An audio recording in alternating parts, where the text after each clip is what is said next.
Every day, Sir Topham Hatt came to the station to catch his train. "Hello," he always said to Thomas. "Don't let the silly freight cars tease you. Remember, you have an important job as a special helper in the train yard."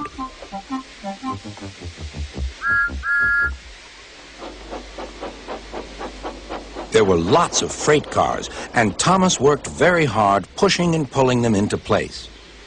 There was also a small coach and two strange things his driver called cranes. "That's the breakdown train," he told Thomas. "The cranes are for lifting heavy things like engines and coaches and freight cars." One day, Thomas was in the yard. Suddenly, he heard an engine whistling. "Help! Help!" A freight train came rushing through much too fast. The engine was James, and he was frightened. His brake blocks were on fire. "They're pushing me! They're pushing me!" he panted. "On! On!" laughed the freight cars, still whistling, "Help! Help!" Poor James disappeared. "I'd like to teach those freight cars a lesson," said Thomas the tank engine. Soon came the alarm. "James is off the line! The breakdown train! Quickly!" Thomas was coupled on, and off they went.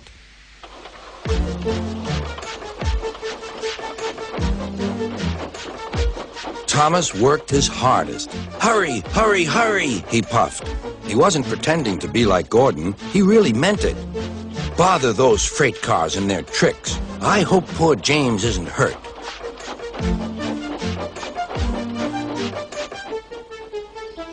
James's driver and firemen were feeling him all over to see if he was hurt.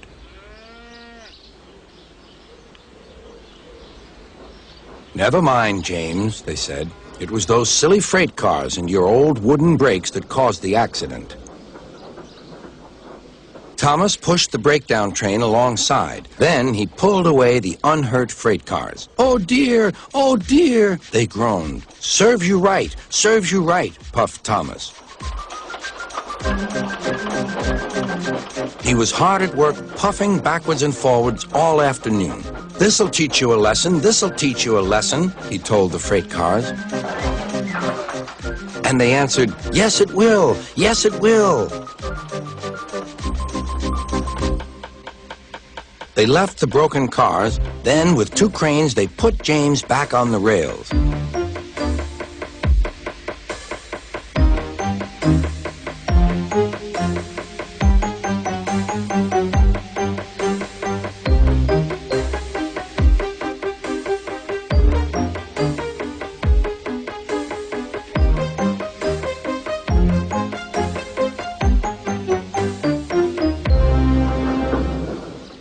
He tried to move, but he couldn't, so Thomas helped him back to the shed.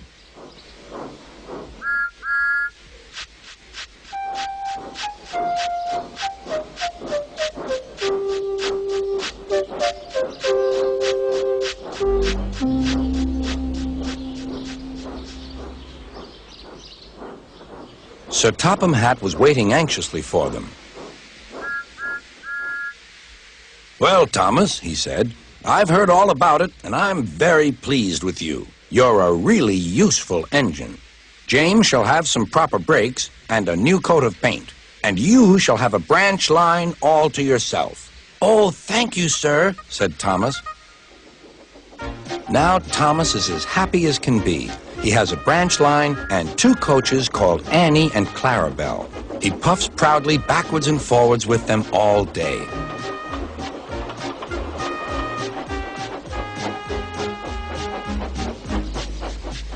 He is never lonely. Edward and Henry stop quite often and tell him the news.